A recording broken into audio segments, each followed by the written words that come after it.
Hey, you guys cool if I talk about one of my favorite people for a sec?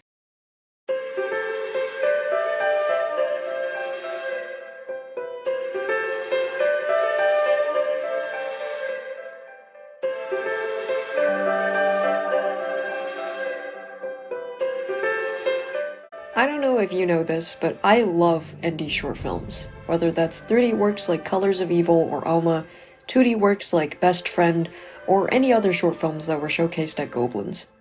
I love seeing what stories can come out of one animated film and what themes can be grabbed by just 5 minutes or more of beautiful animation. But one particular short film caught my eye. Children's Toys by Dead Sound. And this sent me down a path to one of my favorites, if not my most favorite artist of all time.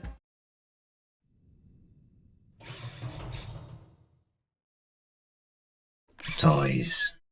Such imaginative and wondrous things.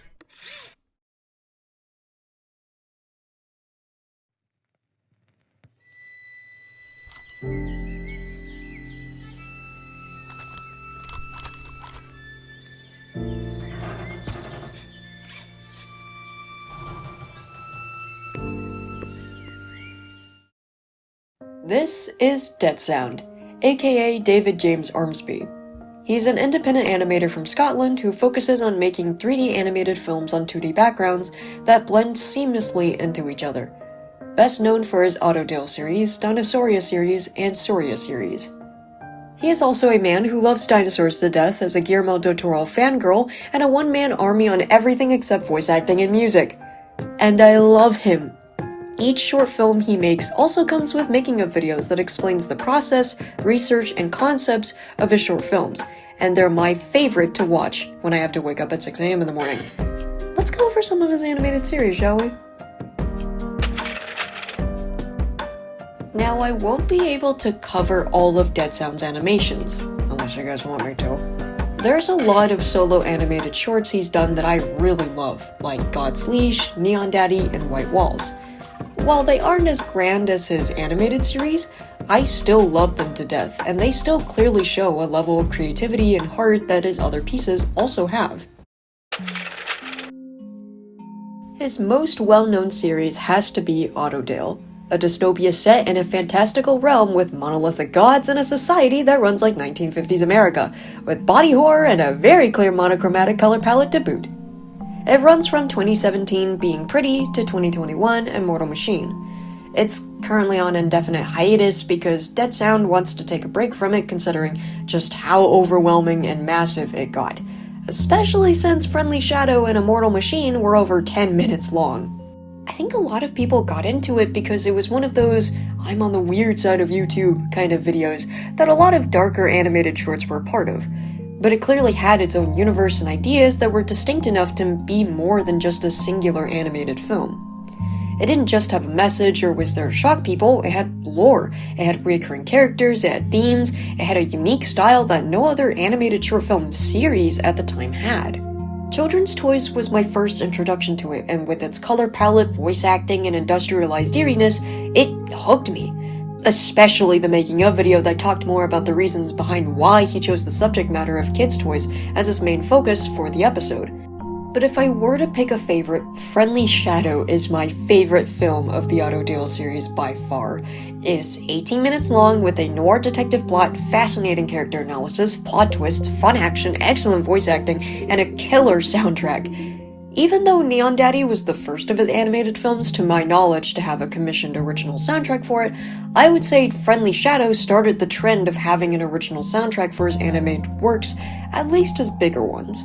This episode had so much jammed into it that Dead Sound had to make 3 making-of videos talking about it, and I ate it up!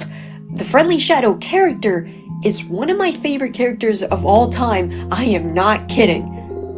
I feel like I could talk about Autodale for hours, but I think it's better if you just experience it alongside the behind-the-scenes footage yourself, because this series, even if Dead Sound has a love-hate relationship with it, is genuinely so good. It also shows the most amount of growth that Dead Sound has had as an artist. You get to see his evolution from how he renders, textures, animates, and models things as time progresses, and it's so cool. Okay, I'm gonna shut up about dystopias. Let's go to dinosaurs. Dead Sound's Dinosauria series is an interesting one, because it started immediately after he finished his last episode of the Autodale series.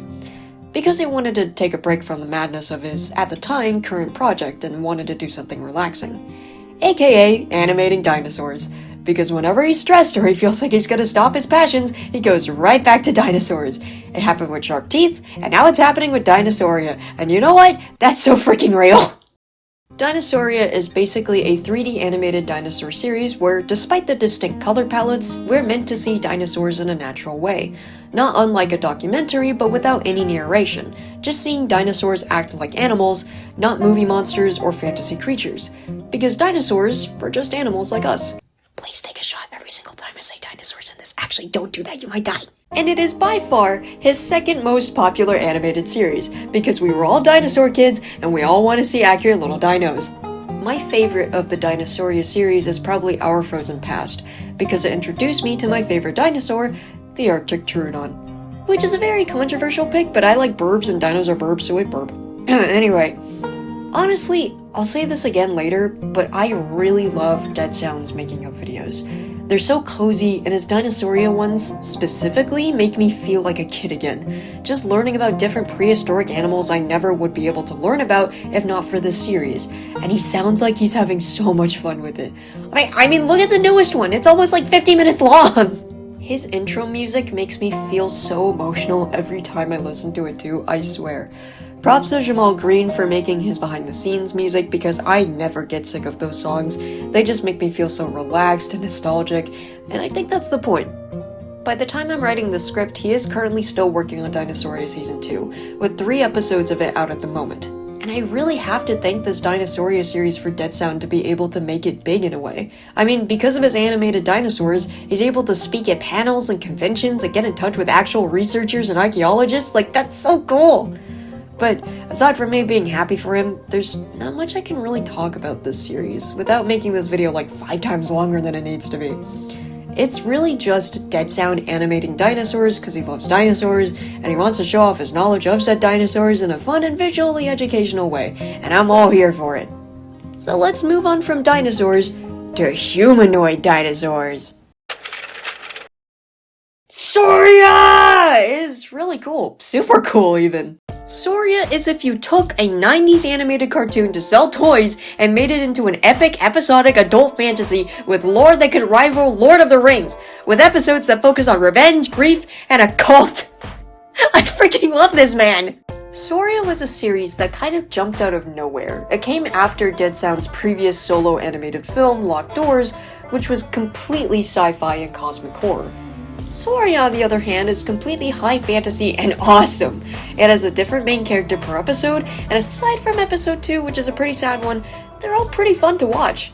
Blood for Blood introduces us to the world of Sauria, heavily focusing on combat and the like. Winter Weathered focuses on wildlife and history, and as I said before, by far one of the most emotionally compelling out of Dead Sound's library.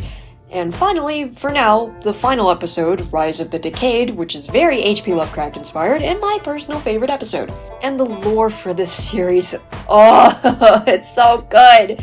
I am already so much in love with how Dead Sound does world building, and Sauria encapsulates it really well, with how he describes the backstory of each tribe, how each society functions and what they do, each individual character from these factions. It's so cool! Just please, I'm gonna say it's so cool like so many times in this video, I swear. I forgot to mention it in the Dinosauria section, but I'll mention it here too because it's the same composer. I want to give a little shout out to Ivan Dutch for his work on both of these series because he does a really great job composing too, especially for orchestral tracks because they bring out the emotion of a scene so well. But, like I said before, he had to stop Sauria at just 3 episodes because he didn't want it to be like an Autodale situation where it was getting too much, even if he loved the project to death. So he animated more regular dinosaurs. I didn't even get to cover his mini-series of Merry Madness, which really was what got me to be a true fan, but that has to be another video for another day. Just know, this man is awesome! And now, a brief word from Metal Silver. Dead Sound, to me, is such a cool guy. He he truly understands what he's doing whenever it comes to video making and making such cool little tidbits of information within his behind the scenes videos. I get a lot of successor Guillermo del Toro vibes from his stuff, not only because Del Toro is one of his inspirations, but the fact that he understands that people perceiving a monster shouldn't be called a monster. More so, they perceive the monster as not a monster, but as a person. Someone to connect with, someone to show people that they are more than just their looks. And I think that's fully expressed within his Autodale series, where the drab black and white hues really contrast with the outside, where the freaks are shown for the first time in the series, and how they contrast with their drab, minimalistic lives to the more complicated outside world. The colors, black and white, being a lot more minimal and feeling royalty in this suburban life, but then all that just goes away when blood or anything that the freaks are introduced with different sepia tones within their eyes, really showing how much emotion that they have. And same goes for Soria and Dinosauria, where he, in every single video, expresses a unique color palette, and it honestly gives us a really good perspective as to what the lives of dinosaurs, or what the types of characters there are in Soria are, whether it be simple, or just stuff that he truly does take a lot of cues with, and making sure that every single one of his videos are ultimately, a thinking piece, an art piece, something to just think about. Dead Sound as an artist myself was my biggest inspiration for my works in high school, and still is to this day. So many of my characters and story beats are inspired or heavily inspired by him, from the way he does his world building to how his characters are drawn or modeled, or just straight up accidentally doing what the mayor did in Immortal Machine with one of my characters! Pandora? The design is slightly inspired by his concept art for Edgy Sombra with a Troodon pet. Yang, my fictional goddess, inspired by the matriarch from his Autodale series. Heck, even the concept of a society that is powered by a goddess protecting and hiding itself from the outside world because of an otherworldly threat is just his Autodale series, but not in a dystopia setting. If I could describe my universe in a nutshell, think of Dead Sound and Arcane mixed together, and that's the basic description. Heck, I was even going to make a making of styled video myself for Frozen and Monochrome, my Pokemon fanfiction, because I was that proud of it, and I still am to an extent. I don't know if I ever want to continue that concept, but oh well. To be honest, even if I do take heavy inspiration from his works for my own stuff, not copying or stealing, we just end up having very similar ideas, he does that too. At least with his own inspirations, he references a lot of his favorite media that he puts into his films, like how Neon Daddy is heavily inspired by 80s cheesy cop films, or how his matriarch design is inspired by H.R. Geiger, or how Mother of Nature was originally conceived as a short film about a gay fish man inspired by Guillermo del Toro's Shape of Water. You get it, even our favorite artists and people we look up to for inspiration also get inspired by other works, and you can still be original about it. It makes me feel less guilty. You know what, I keep bringing up his making of videos in passing, so let's try and talk about them now. His making of videos are my favorite videos on his channel ever. Not just because I love the behind the scenes stuff like this, and looking at concepts is so awesome like this, but because this is where we get to see how his brain just works. And also they're just really relaxing to listen to, he's got a good voice. In fact, honestly, I love his making of videos more than his animated films. Not to discredit all of his hard work on the final products, of course, but because I get to appreciate seeing what kind of hard work gets to be put into the films. His sketchbooks for each animation are art in and of themselves. How he layers the cardboard and takes notes, how he sketches and shows color palettes for his characters, how we get to see his steps into doing the models and the timeline of his progress, even the research that he does, like taking photos and videos for references, searching up facts for dinosaurs, etc.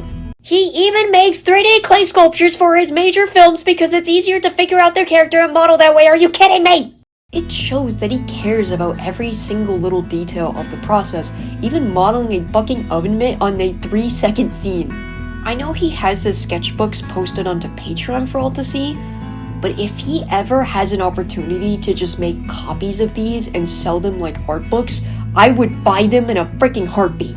But the feralness in me aside, it just makes me feel really appreciative of all the work he does for his craft. Because I need to remind y'all, aside from some voice acting and the music, he does everything by himself. The concept art, the research, the animation, the backgrounds, the sound design, the editing, even just making those sketchbooks, he does it all by himself. Does he need desperate sleep and a big old break? Yes. Do I think he's a little insane? Yes. Do I just still appreciate all of his hard work nonetheless? Triple yes. Okay, jokes aside, this man is what I want to be as an artist, a creative person in general. Not the self-destructing part, but just his line of work. He's so genuinely creative with tens of sketchbooks just dripping with such great ideas.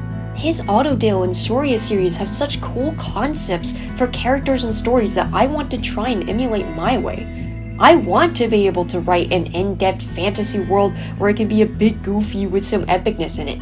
I want to make a character as compelling as the Friendly Shadow or Helionyx. I want to make grotesque character designs that are as unique as the Mayor or the Matriarch or the Freaks.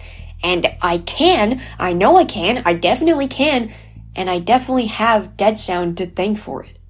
And maybe one day, I can make a sketchbook as cool as his. Now, I've talked at length about Dead Sound as a creator and artist, but I never really got to talk too in-depthly on how he is as a person. I'm not gonna say anything about his personal life that he himself hasn't mentioned in his videos, because I don't know the guy. I really don't want to come across as extremely parasocial here. I might be a dedicated fan, but I know he's not someone I know personally. But another reason why I love his making of videos is because we get to see the person behind the art. Now, the internet is very well known as a place that is able to have some kind of anonymity. We don't know who people are across the screen, especially when YouTube is known to have people that wear masks. But Dead Sound is probably one of the most sincere people, at least in terms of discussing himself, that I've ever seen. It's in his making-ofs like Sharp Teeth, Neon Daddy, Scary and Strange, and his Autodale collection that we get to see glimpses of his mental state and his life outside of art. And he's very transparent about what happened in his life that not a lot of people are willing to say outright. Things like creative burnout, depression, social isolation, moving forward, etc. Those themes even appear in a lot of his animated works, especially the concept of isolation.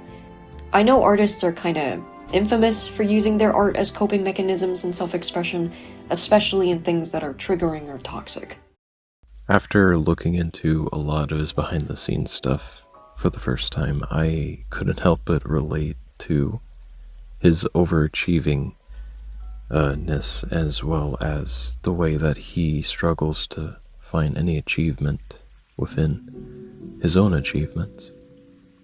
I feel a lot of the perfectionism and a lot of his struggles as an artist because of the fact that I went through a lot of struggles with my own art and is yet to come with that said art in the future maybe. But I just relate to it a lot because perfectionism is a very dangerous thing. And I think Dead Sound firmly expressed that when he overall just wasn't happy with a lot of the stuff that he's done and thought that he failed. And that gets to me because I'm the same way. And I'm always just wishing him the best when it comes to that. So why am I talking about this? Why is this important? Sure, those themes relate to his films and they're referenced in his behind the scenes and they can relate to other people, but what does it matter? Because I think Dead Sound made me realize something about mental health and the importance of it. I think a lot of people tend to kind of dismiss these parts of the videos as attention-seeking or as vent pieces, and they can be if interpreted that way. I'm pretty sure the last few minutes of his Neon Daddy making of is just a vent piece, and while a bit dramatic and cinematic, I can tell he's still being honest when talking about his real life, and how much his films can either make or break his sanity. Just a little. He was comfortable enough to be vulnerable and be personal with his audience without outwardly reaching out to them. He's able to talk about experiences of his past and his conflict with his work, while also being able to deal with them off-screen on his own with his real-life support. Even being an introverted person, he is still able to experience new things and get himself out there, out of a creative funk, out of his comfort zone, and touch as much grass as he wants. And I think the most important thing that we see in these videos is progress. Not just in how he performs as an artist, but him getting better as a person. In a scary and strange making of, he talks at the end about how he relates heavily, very heavily, to his main protagonist of the film. Because for the longest time, he's been defining himself on what hurts him and what makes him feel worse. And one line that he says cuts me to my core. I do truly still feel that terrible times are just as important and essential as great times, but at what point are you defining yourself entirely on your terrible and not your great? I am very, very guilty of what Emily is doing, hanging on to terrible feelings and not fixing my problems because in a weird, twisted, overly romanticised way I feel I'm at my best when I'm at my most miserable. And I'm not. And then it trails off into a very powerful montage of him going outside and experiencing things and stating that he's trying to do better things to fix that. And I want more of this mentality so much, especially nowadays. With how fricked up the world is right now, it's so hard to focus on what good we can bring. What good can we do if our life sucks? Because it's better to keep feeling familiar pain than to step out of it into something unfamiliar and scary. We can all focus on the negatives in videos, on online posts and artwork, etc. We can do pseudo self-harm and doom scrolling, and we can relate to one another in depressing videos and be sad together. But at what point do we say enough is enough and we want ourselves to get better? And Dead Sound is not perfect either. He stated in recent videos of how turbulent his life can still be. But that's just being honest and normal as a human being. Your depression and anxieties aren't gone just because you can say they're gone. I probably thought too deep into this and he just probably wanted to update on his own situation, but I genuinely want more people to be like him. I want myself to be like him. You can show your vulnerability and show the parts that are ugly, but that can't be your only thing. You also have the choice to show the best in yourselves and show that you can grow. Phew! That last section lasted so much longer than I thought it would, and I got on my soapbox for a bit, but whatever. But that just goes to show how much this man has positively impacted me as both an artist and a person. I didn't even get to say how he could be really silly in his making of videos. He plays with toys and skit fashion and cutaway gags. He tries his sculptures by spinning around singing Frank Sinatra and Will Wood songs. He leaves in bloopers of his own narration. He makes silly, stupid sound effects with his mouth just because he feels like it.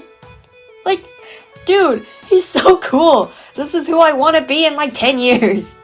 I wanted to keep this video brief, at least in terms of Dead Sound's works, because I honestly think the best way to experience them is through his own videos.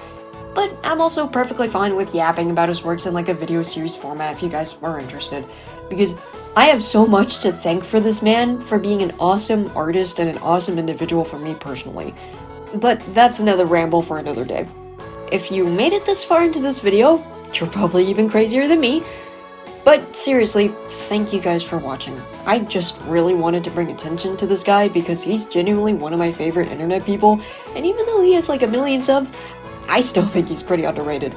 Please, please, if you love animation and dinosaurs, go watch his stuff. It's amazing. Okay, I gotta bounce, or I'm gonna pass out. I'll see you guys in the next video. It might not be something like this, but may the Triforce be with you. Bye bye! Y'all ripped out my arm. But y'all sploded my head. Important piece of concept art, that. Moment I done this, I was like, that's bloody going in.